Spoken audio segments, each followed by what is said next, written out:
sun is up, it's a beautiful day. My beginning will be as bright as the sun. Come, won't you come along? And it feels so bright, it's like luck is raining on me.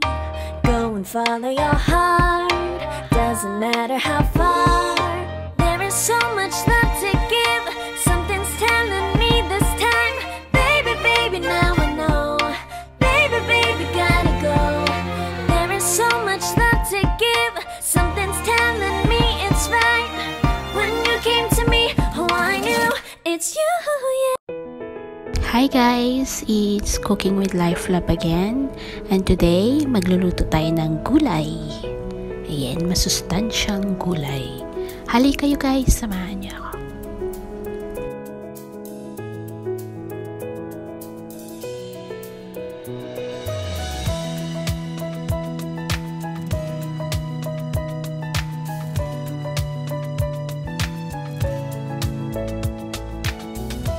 For our ingredients, kailangan natin ng lentils or pwede kayong gumamit ng munggo.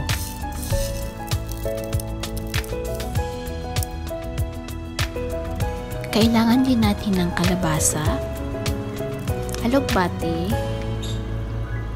tomato, onion at saka garlic. At ito na yung lentils natin guys. Sinok ko na siya sa water.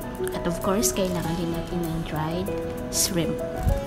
And pwede rin kayong gumamit ng fresh. So guys, start nating igisa ang ating garlic hanggang mag-brown na siya.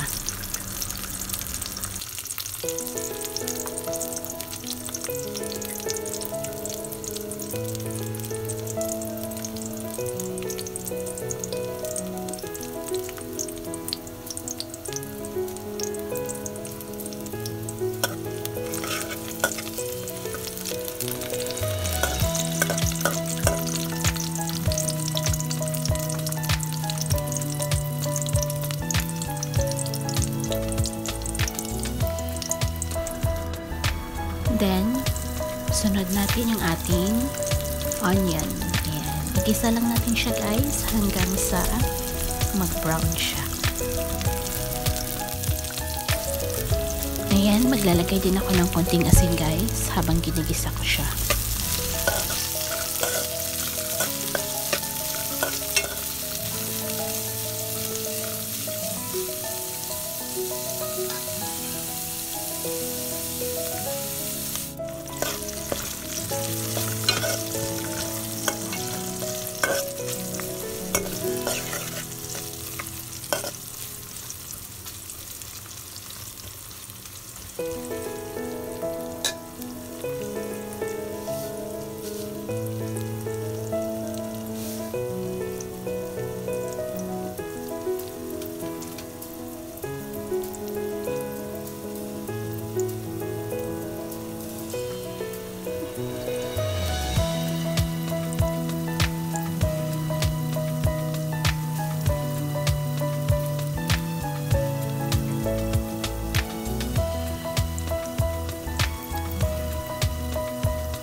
Then, in yung ating kamatis or tomato guys. At hayaan na natin maluto konti. Then, ilalagay natin yung ating dried shrimp.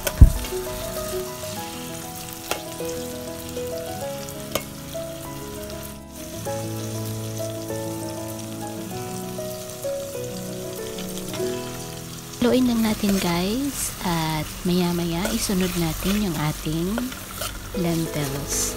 So yung ating lentils guys ay madaling maluto. So hindi mo na siya kailangan pakuluan. Hindi kagaya ng munggo na kailangan pa natin siyang pakuluan hanggang sa lumambot. Pero yung lentils guys, madali lang siya talagang lumambot. So in na yung ating lentils guys. Mix lang natin siya konti. Then, mag-a-add tayo ng hot water.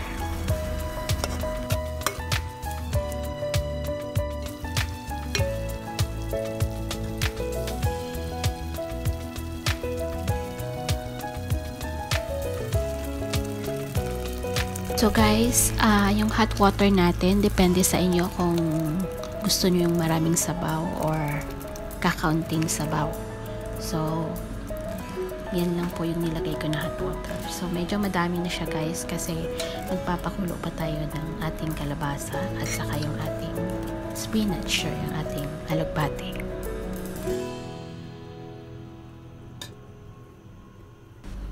After a while guys, isunod na rin natin yung ating kalabasa. Ayan. Para maluto na rin siya sabay ng ating lentils. Ayan guys, after a while, pinakuluan na natin siya. Naluto na yung ating lentils. At yung ating kalabasa ay mukhang ano na rin, half cooked na siya. So, maya-maya guys, ating i-add yung ating susunod na ingredients, which is ang ating spinach or ang ating alugbate.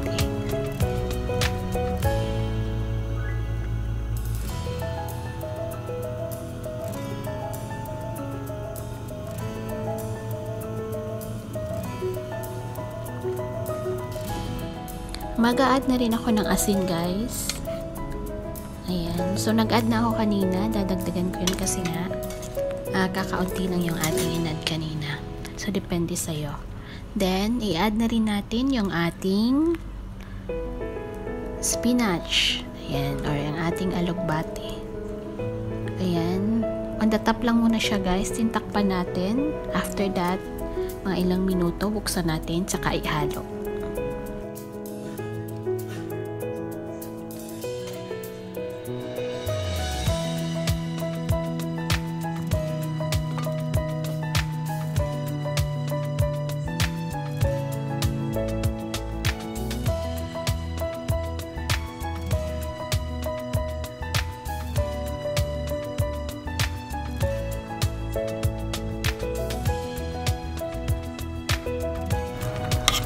Ayan.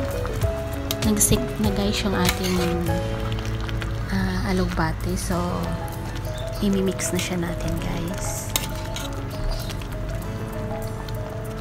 Ayan. Tikman na rin natin yung ating asin kung okay na ba.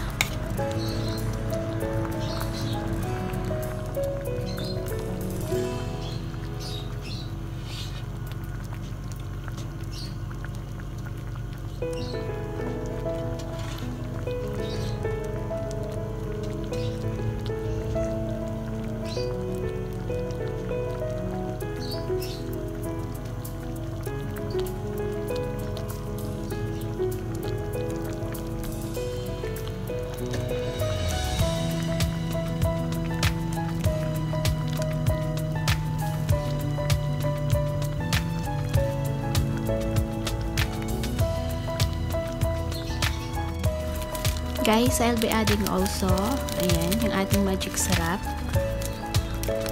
Ayan, sarap-sarap. Ayan yung aking favorite. Ayan, so, malapit na siyang maluto guys. Malapit na tayong makakain.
And here we have, guys.